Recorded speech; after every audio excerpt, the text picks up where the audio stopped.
me and my delegation and the warm reception that has been extended to us. I'd like to, from the onset, extend my gratitude to the government and people of South Africa for the hospitality they've granted to me and my delegation, and also to congratulate them upon the growth of their democracy, where they exercise their rights of choice of leaders in their local government. Honorable members, excellencies, I kindly request you to allow me to take advantage of this podium to announce to you that on the 13th of July at exactly 10:30, a member of the East African Legislative Assembly was assassinated in cold blood in the Republic of Burundi. Honorable Afsa Mosi was one of the 45 members of the East African Legislative Assembly, and known assassins killed her in cold blood. May I kindly request you to rise and pay 1 minute of silence to pay respect to her.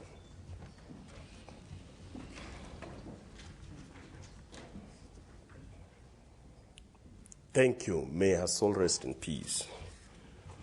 We would like to take this opportunity also to reaffirm our commitment to stand with the government and people of Burundi in the quest to create stability and progress in that country. We would like also to reaffirm our commitment to stand with the people and government of South Sudan to pray and wish them stability in that country. As a refresher or a refreshment to us here, the East African Legislative Assembly is the legislative arm of the East African community. The East African community is a proud community of politically now 6 nations: the Republic of Uganda, the Republic of Kenya, the United Republic of Tanzania, the Republic of Burundi, the Republic of Rwanda, and our newest member is the Republic of South Sudan. And so that is the reason why we are concerned about stabilities in those 2 countries. The annual Speakers' Conference, in line with the protocol of PAP, which calls for the constant and close collaboration, as well as engaging in consultative fora with the national parliament and the regional parliament, has indeed given us the opportunity to be here under the theme "From Adoption to Ratification of the African Union Treaties," in particular the new protocol of the Pan-African Parliament. What are the advantages for Africa? Is fundamental and could not have come at a better time than now.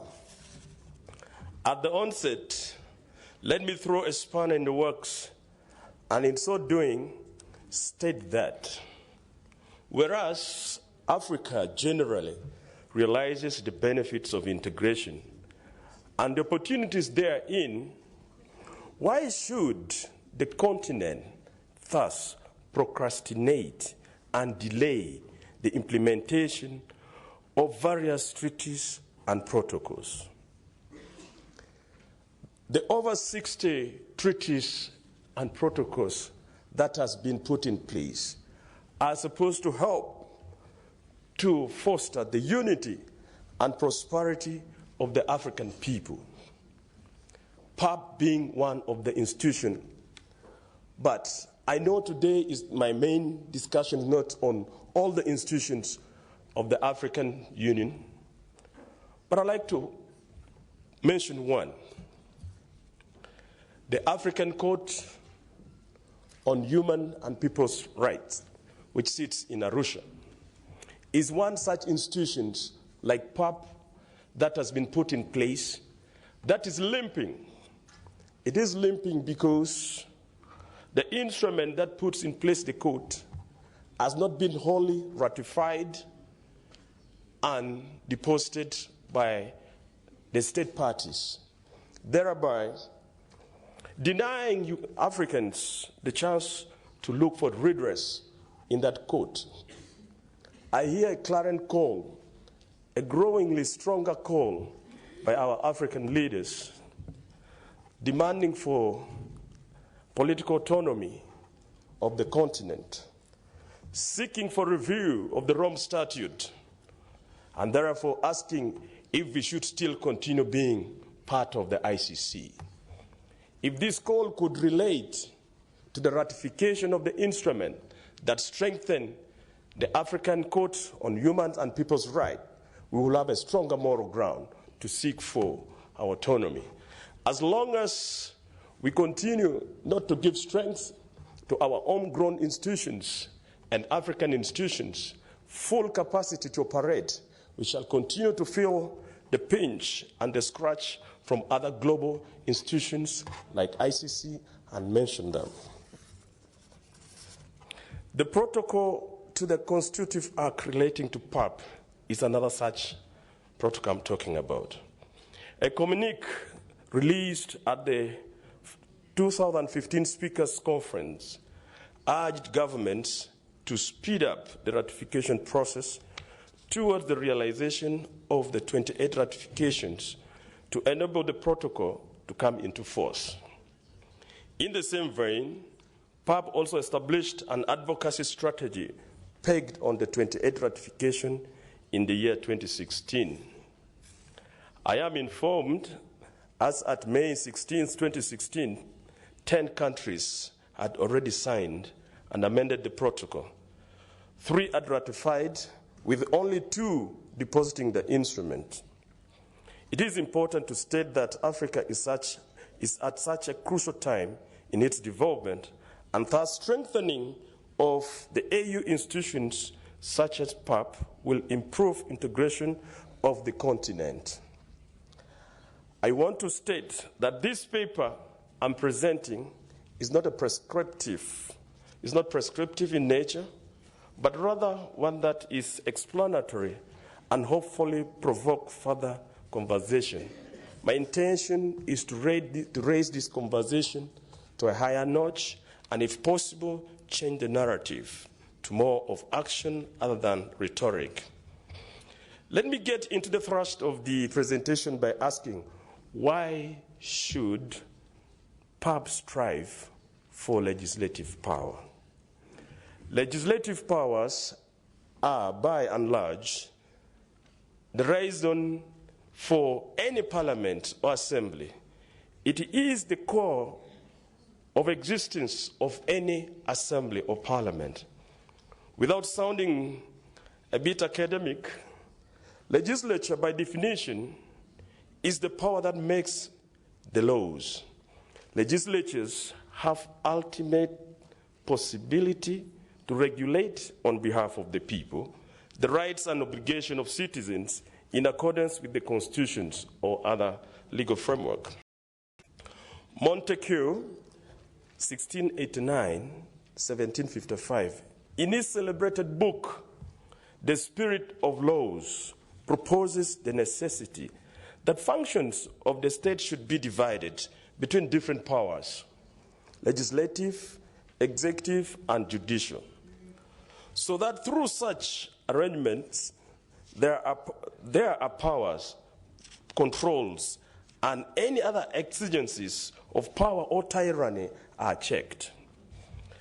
The Latimer principle in the Commonwealth setup also articulates the need to govern issues such as the harmonious balancing of power and interaction between the 3 arms of any democratic society.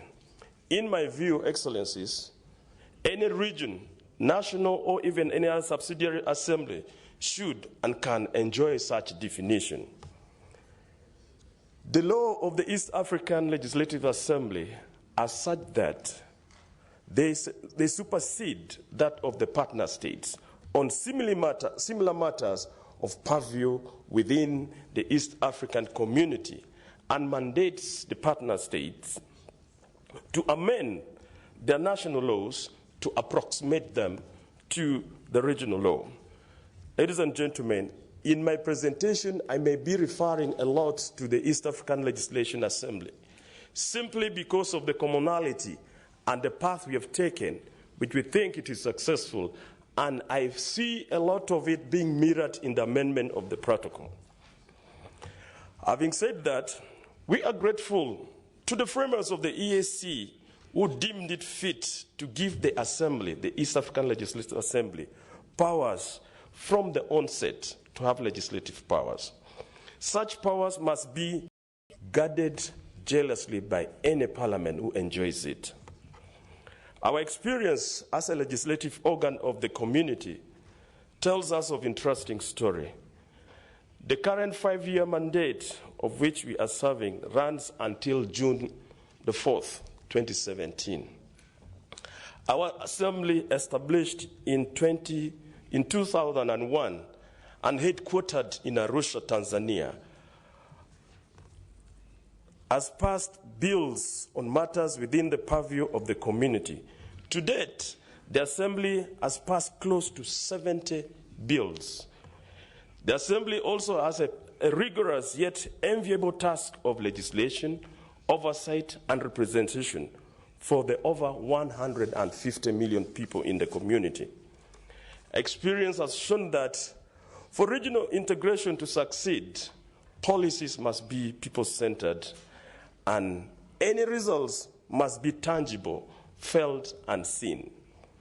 One of the causes of the collapse of the first community that existed between 1967 and 1977 was the low level of involvement of stakeholders in the activities and bad politics. This is why the new arrangement emphasizes popular participation of stakeholders.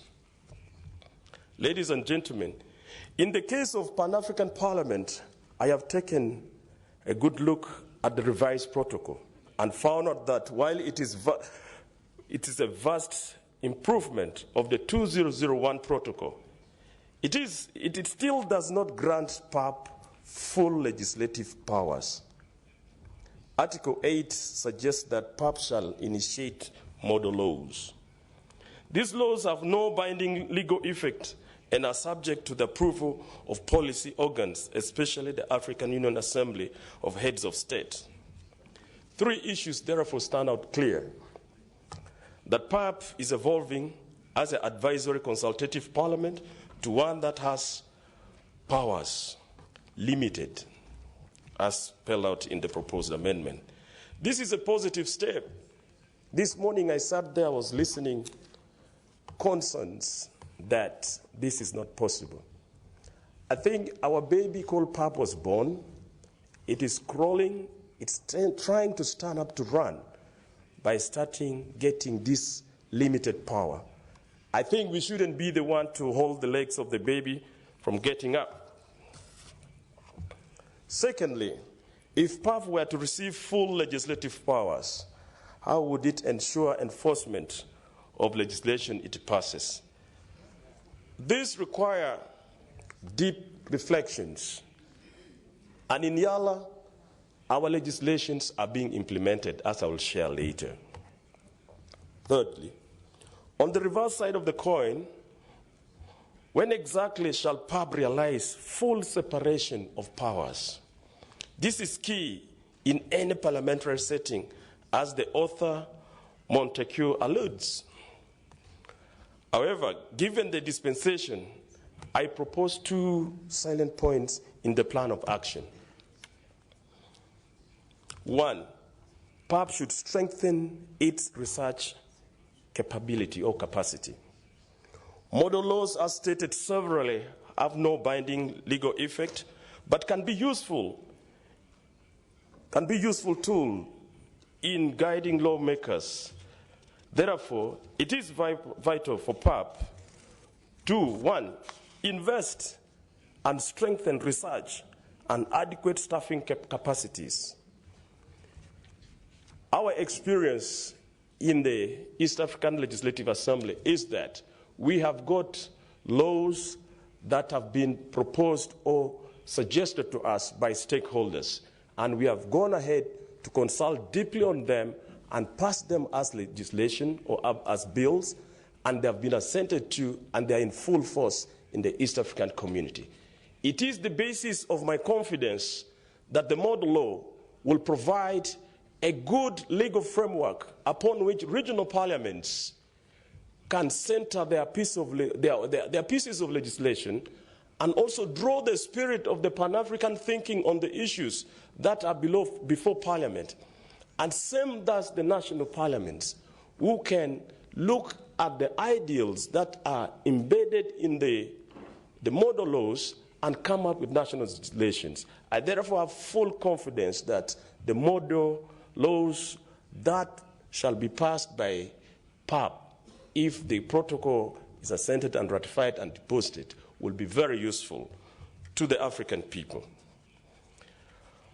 PAP should build capacities of legislators in the quest to develop excellent model laws to spark changes in the various legislations. If we are to come with very good model laws, the capacity of the members of PAP is of essence. So that should be a critical area of attention, that when partner states or state parties send the 5 representatives, their capacity should be developed to allow them have or put in place good model laws. PAP should remain at the cutting edge in guiding the region to embrace relevant policies.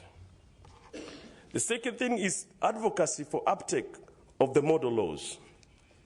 As PAP works towards the attainment of full legislative powers for the betterment of the continent, it should be fully engaged with the civil society and private sector and other stakeholders to generate more work, advocate for wider acceptance. Afrobarometer, which is one of our celebrated think tank and research organizations, recently undertook a study to find out from the African people their understanding of the African Union. None of us here would like to associate ourselves with that finding. It has proven that the African Union and all its institutions are still boardroom organizations. So we need to take the assembly to the people. Fourth, streamline the models of introducing legislation. At YALA, the introduction of bills is a co-shared principle of legislation, either through the private member's bill or the Council of Ministers' bill. The Assembly has remained fully engaged with citizenry, and this continues to spur the introduction of more private members' bills as opposed to the Council bills. Once enacted through the stages of the stages in the House using the Westminster model, the assent process takes place in line with Article 63 of the Treaty for the Establishment of the Community.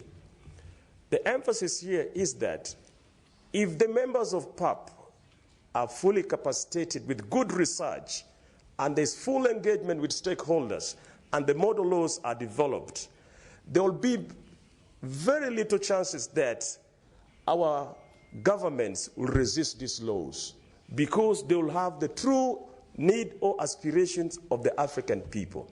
The most important thing here that the model laws should be highly consultative in the process of development. Once again, Article 8 of PAP would do better with more clarity. On the one hand, the said article allows members of PAP or the Assembly to formulate the laws. On the other hand, the proviso pegs that in the event of PAP formulates the said laws, it needs to take it for approval to the UA Assembly. From my experience, such is a setup for challenges that may erode the independence and the autonomy of the Assembly when it eventually gets those powers. In essence, PAP should have leeway to make model legislations that meet the needs of the continent and are well researched, and for the purpose yet to compel the AU heads of state to accept it as passed by the Parliament. within the EAC Treaty, assents to bill is a preserve of the summit of the EAC heads of state. However, the Assembly independently consults within and externally with stakeholders with regards to the proposed legislation it passes. To a large extent, 90% of all the laws that have been passed by the Assembly have been assented to by the heads of state. And this draws my attention to the question of sovereignty that was raised here. In the East African community, we don't talk of loss of sovereignty. We talk of sharing of sovereignty. When the common need of the persons that we lead on behalf are embedded in the various pieces of legislation, there are no reasons why partner states should not assent and implement those laws. In summary, clarity on the said article is of absolute necessity.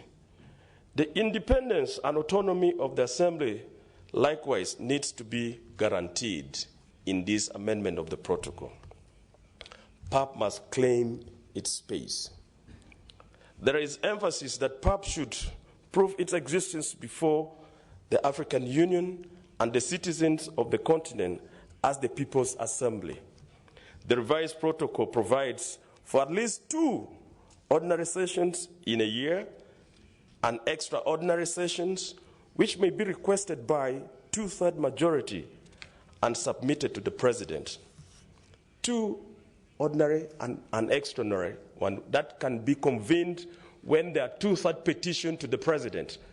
The membership of PAP are such that they are scattered throughout the continent.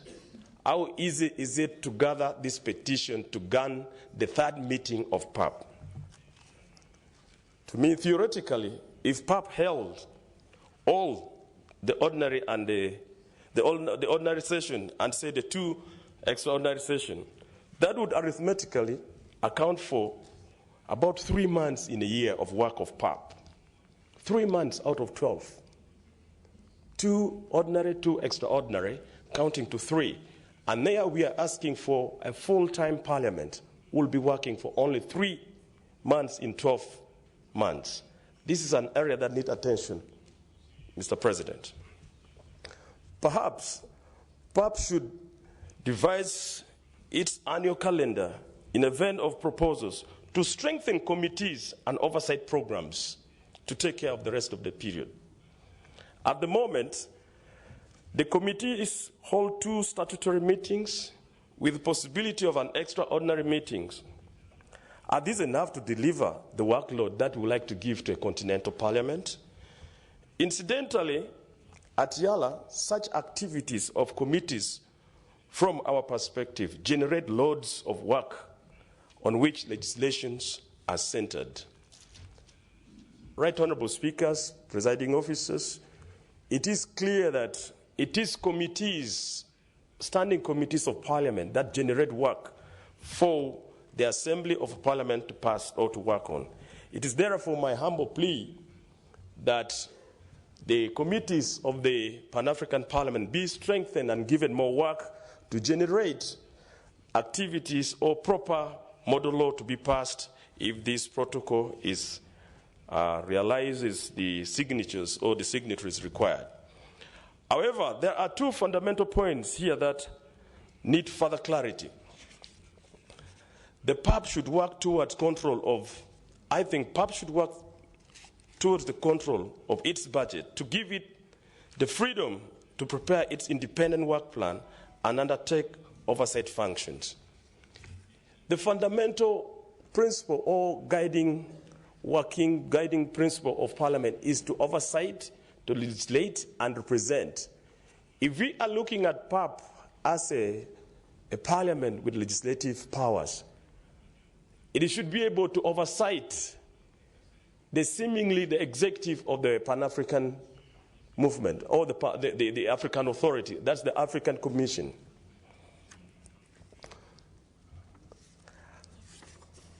The lack of budgetary oversight of the African Union may demonstrate the limits to the effectiveness and efficiency of the Pan-African Parliament, particularly in Article 16, given that the appropriation bill is probably the most important piece of the legislation that Parliament passed well over. As you move for the quest for legislative powers, I think there is need for emphasis to take a step a little further to look at your oversight function over the various activities of the African Commission. Entry into force of the protocol. As alluded to earlier, achieving a critical mass required to set the revised protocol into force remains a challenge. PAP has embarked on advocacy to governments and diplomats toward ratification of the protocol.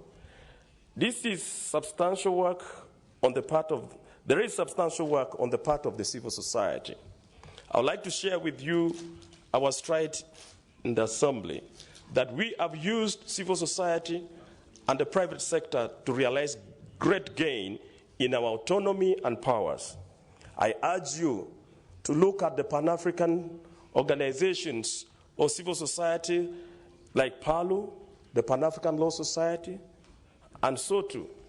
YALA has benefited a lot from these two organizations. I think they can also give leverage to PAP. I urge you to similarly consider working with other civil society organizations that can give you leverage to take you to the population. YALA, for example, continue to root for an effective continental assembly.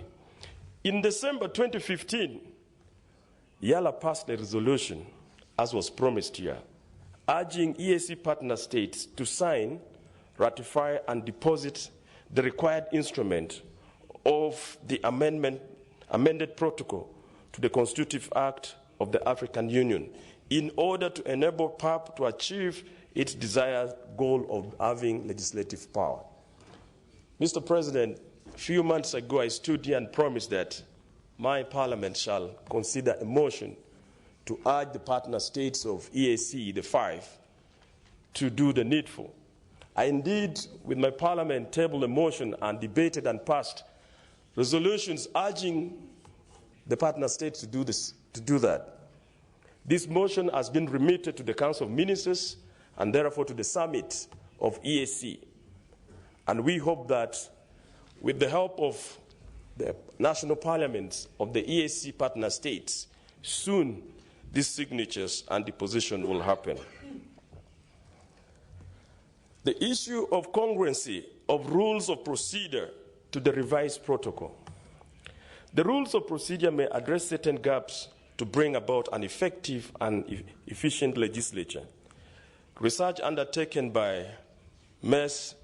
Selemani Kinyunyu and Dismo Nkunda in publication of the State of the Union 2016 report entitled Strengthening the People's Parliament in Africa, a Legal Policy Analysis of the New POP Protocol, shows that there is little information on financing and operation of the PAP and its electoral processes among areas of its jurisdiction. In the revised protocol, the composition and roles of the new critical organs, such as the committees and the regional group, do not stand out clear. Perhaps it's the rule of procedure and other parliamentary regulation that can optimally address this gap. Last year, as an assembly, we revised our rules of procedure, and this placed us to a different level of efficiency and performance. Ladies and gentlemen, allow me to comment on two other things. Elections of members. This is a critical area for the transformation of Pan-African Parliament. It is pleasing that the protocol does provide for the eventual universal suffrage and direct elections of members. In the plan of action, it is vital for PAP to establish electoral code to enable citizens direct mandate to elect their representative. Of essence is also the proviso in Article 5.1, which provides for national legislatures of deliberative bodies to elect from outside its membership 5 members. This is a good example. This morning still, I had concerns on how possible this is. In the East African Legislative Assembly, each partner state elects 9 members, and the 9 members are elected by the national assemblies or national parliaments. And the national parliaments have come out with guidelines that has provided for the elections of these 9 members, and has proven possible. I emphasize this because there was concern on how the 5 members shall be elected by the partner states or the parties to the protocol to come to PAP. Yala has experienced this for the last 15 years, and it has worked out for us, and I think it can work for PAP as well. Yala members are currently elected by the partner state parliament. The second and last is the issue of separation of powers.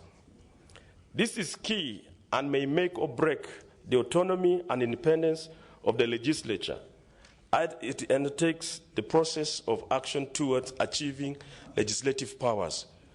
Critical areas include the need to provide oversight for the programs and projects of the EU as stated earlier. 2, the need for legislative role in formulating, reviewing, and adoption of EU budget. 3rd, it may be necessary in future to revise Article 5 on the elections of the president of the parliament, the PAP president. The election of the president of PAP, for example, should, in my view, and consistent view, not be presided over by the chairperson of the commission. To me, I think that is fusion or diluting the autonomy or the power that we are looking for. In the East African Legislative Assembly, the election of the Speaker is presided over by the clerk to Parliament. I think many parliaments seated here today, the elections of the presiding officer or the Speaker is also presided over by the clerk, but not by the executive. I think this should also be reviewed to make sure the Pan-African Parliament enjoys the separation of powers. As an assembly, as earlier on stated, we are open to work with Pan-African Parliament to take it to the people. It is our deep and well-considered opinion that the regional parliaments, specifically Yala, the CEMAC Parliamentary Group, ECOWAS, and SADC Parliamentary Forum, are well suited to work with PAP to make sure we to the people.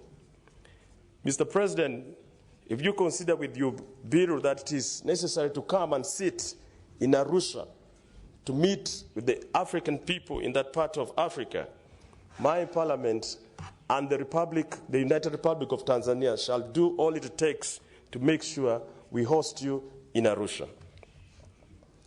Excellencies, in conclusion, the PAP has a noble task of ensuring dialogue, consultation, consensus for the people of African community in order to effectively promote integration. I am therefore very pleased and congratulate PAP for passage of the protocol, but reiterate that we must ensure ratification and deposit of the instrument in order to realize our perceived power. At Yala, we cherish a long dream of the community of having a continental bloc. The PAP is also best placed to enable citizens to realize their aspiration. I encourage you to continue to be steadfast in advocating for a strong continental and African union by creating awareness among citizens. At this juncture, allow me to acknowledge the recent decision by the African Union heads of state to introduce the African passport. This is one of the strongest measures that will help to integrate the African people. The African Union has indeed been overwhelmed by the calls from Africans wanting the new passport, and nations should accept the challenge to issue these passports to their citizens. If the declarations are made and parties do not issue these passports, we shall still be doing the same. I would like to repeat again that if the African people would like to enjoy their political, economic, and social autonomy in this global world, then we must strengthen our homegrown nations, PAP being one of them. Excellencies, the process of African integration in the parliamentary perspective calls for sustained dialogue, collaboration, confidence building, and learning. I want to emphasize that complementarily and not competition between the parliament is the key way to make us realize a united Africa. Asanteni sana, God bless you. Thank you, Mr. President.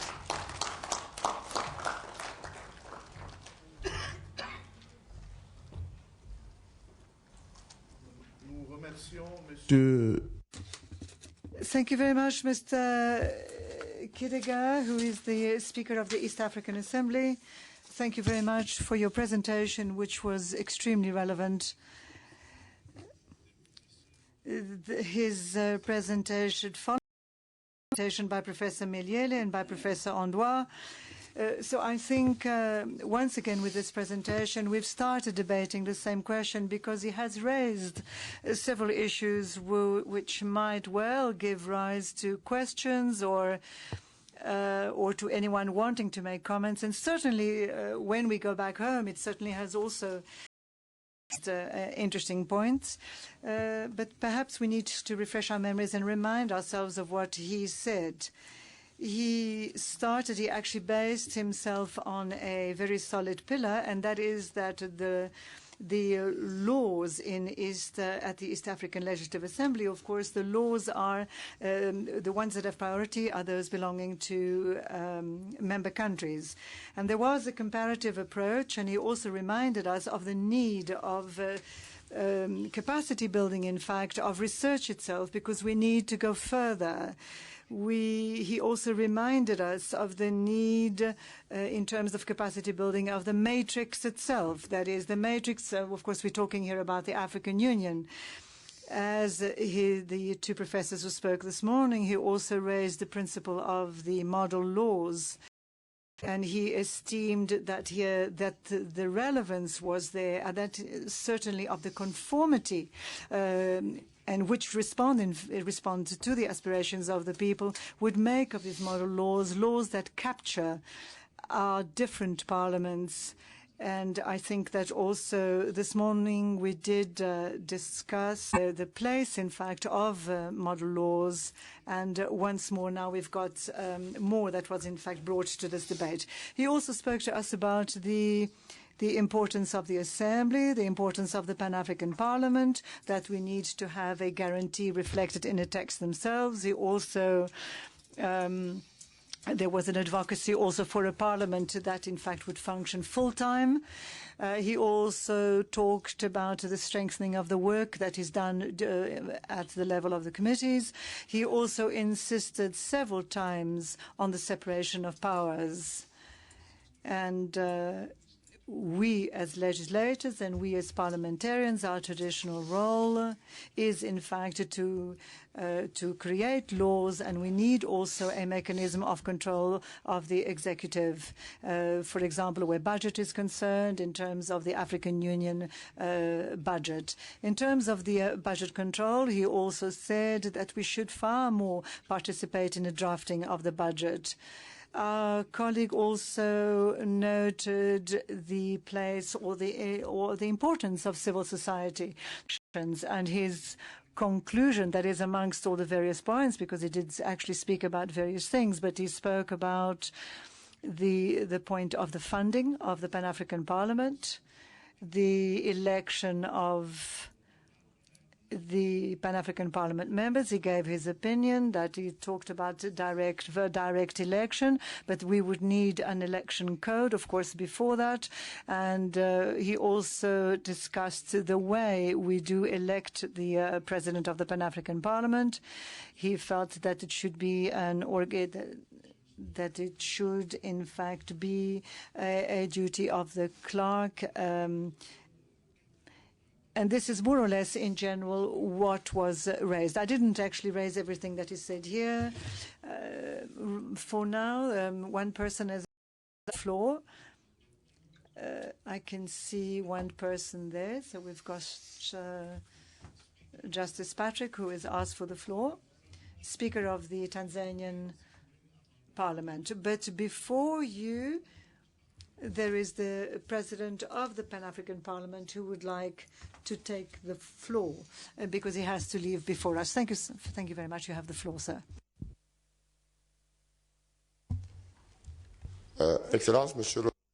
Excellency, Mr. President, if I have asked to take the floor, it is to get back on two aspects of the importance of the important presentation which our colleague from the Legislative Assembly of East Africa has made.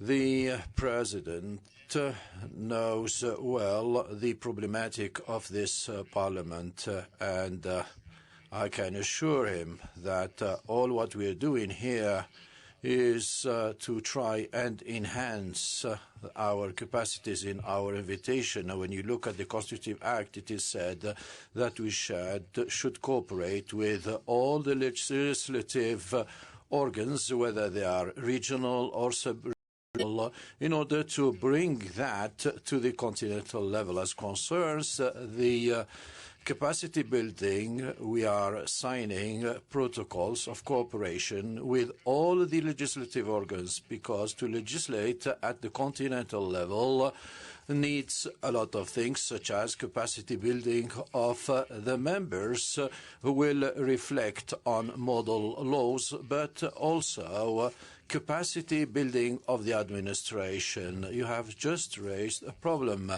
The members are not permanent. They are politicians, and as such, they must be assisted by a good general secretariat, good advisors, in order to envisage texts to be discussed. I must say here that as part of capacity building, we invite CEMAC, ECOWAS, and yourselves, and you already have that is lacking in this Parliament. I would like to make an appeal to all speakers meeting here to say that the missions which are allocated to the PAP require that everybody gets involved and send us the best candidates to fill the positions of the Parliament, because the problem we have here is with the administration. Up to now, the post of Secretary General or Clerk is vacant, and who is better placed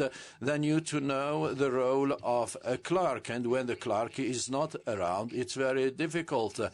And so PAP needs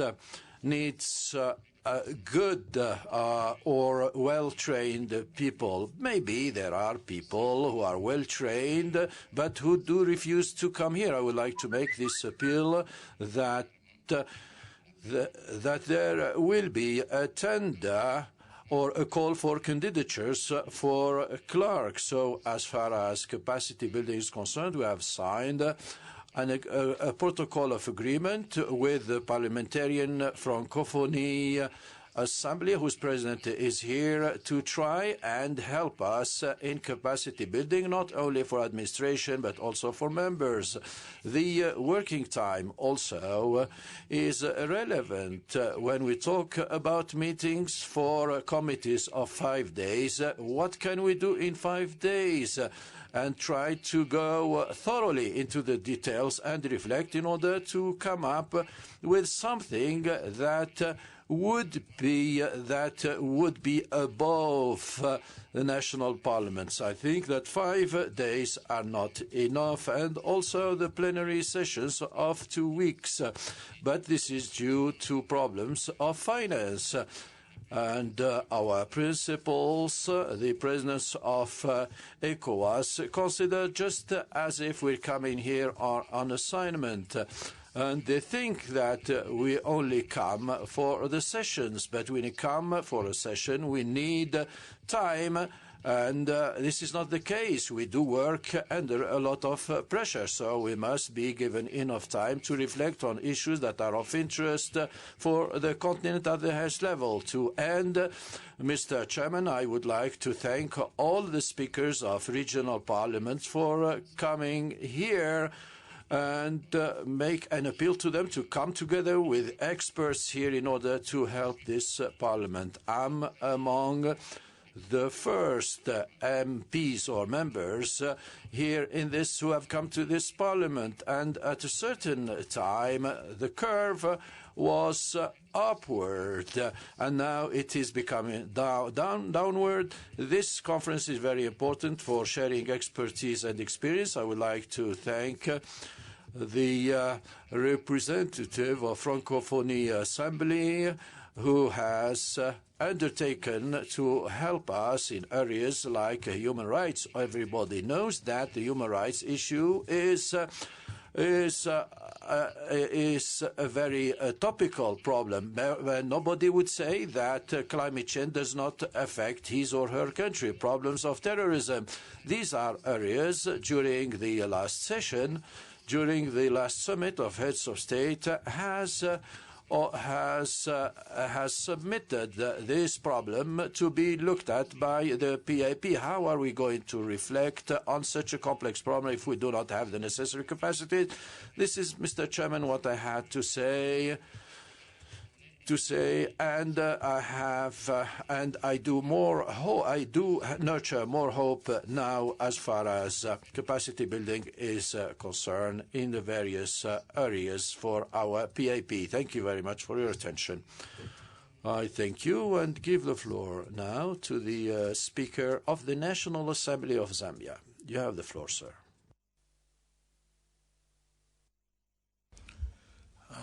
Thank you very much for giving me an opportunity to ask a few questions. But before I do that, I would like to commend Honorable Speaker Kidega for a very lucid and inspiring presentation. My first question I would like to establish is the instrument that constitutes the East African Community and when it was passed. The second question, and perhaps more significantly, you did mention in your presentation that the laws that are passed by the community, the legislative community, legislative assembly, actually supersede. S'il vous plaît. Please,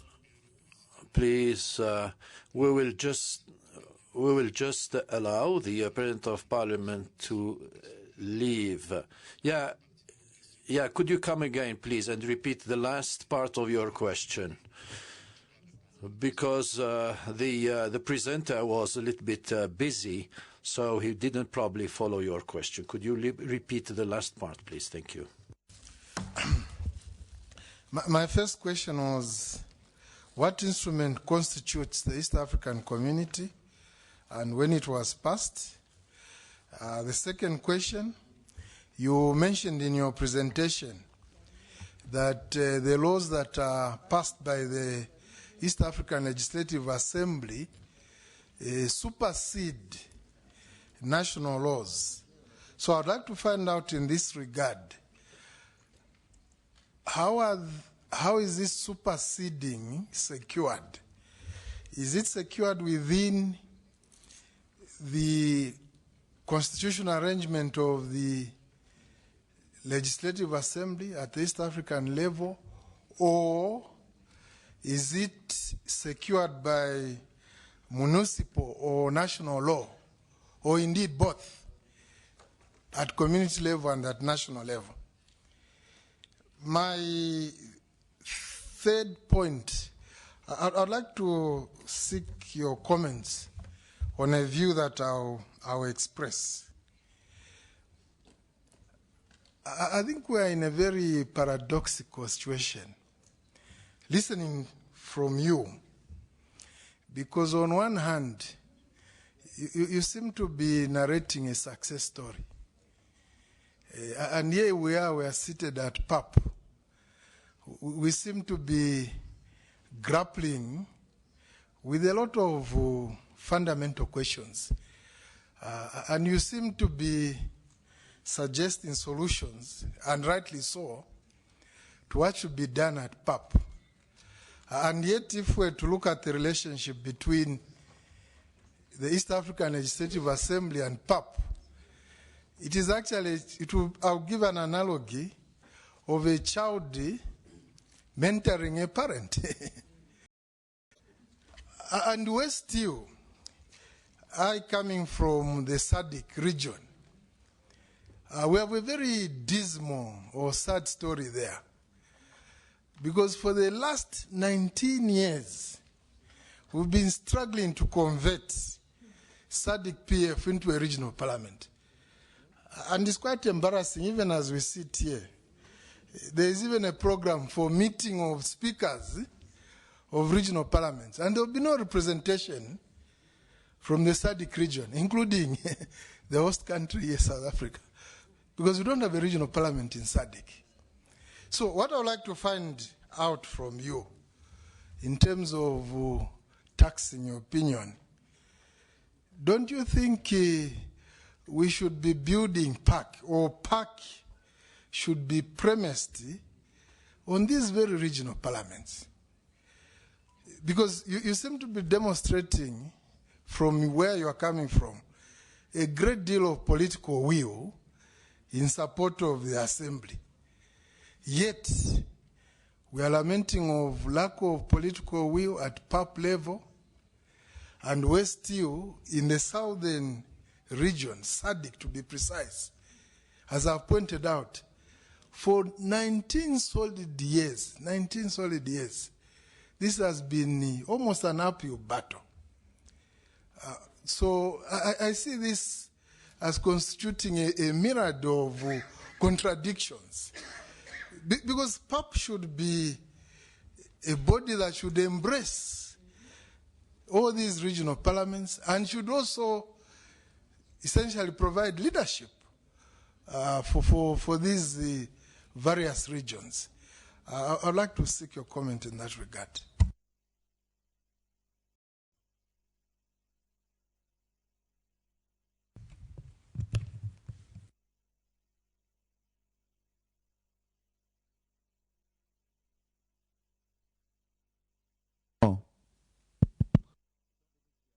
Given that there have been only 2 speakers, I would suggest that the second question be then asked so that you can answer both. Give the floor to Honorable Edouard from Burundi. Thank you, Mr. Chairman, for giving me the floor once again. I would like also to thank the President of EALA for his brilliant and clear presentation, for his commitment to support our country in the reinforcement of peace, reminding us that Burundi faces challenges which it shares with some African countries in reinforcing democracy. We would like to thank him and also ask 2 or 3 questions by relating his expose with the previous presentation. You said that legislating on the continent level is not an easy thing. It is true. I think that considering the aspirations of peoples in Africa, in the region, is not an easy thing, which makes it that we should take on board several parameters. I would like to ask him that in relation with these model laws, which he has talked about and which the presenters have also referred to, in relation with this initiation, which will be done by PAP, in relation with the system that we are following in our countries. There is also and to know whether these model laws could be implemented at the level of all countries, since we have different systems. There are countries which do have presidential, others have semi-presidential, and others have parliamentarian systems. There are which have consensus-based systems. So I would like to hear his comment on this legislation as concerns the various systems which the various countries in Africa implement, and even some European countries. Another question is in relation with separation of powers, which he has talked about. I'm delighted to understand how he has referred to the spirit of laws as developed by Montesquieu. I would like to ask him about the analysis today in relation to this spirit of protesting against all the laws that have been established by our governments. In most of the countries, there is a protest against orders and rulings that are made by our jurisdictions. And this happened in Burundi. You have the court from EALA has rendered the ruling confirming the right of the president to be elected, and this has raised a lot of protest. And today we're saying that there is this spirit of Montesquieu's separation of powers, and there are other theoreticians, eminent lawyers who have developed ideas on the politician superseding the lawyer. And if we can combine the priorities, this separation of powers at a certain point in time, outcoming in EALA, and whether it was a good precedent for the Pan-African Parliament. I thank you. Could you please reply to the concerns of the two colleagues? Thank you. Thank you so much, Presiding Officer. Just like many African societies, most African societies are actually very similar. In that part of Africa, there's a lot of commonality of language, culture, and several other things.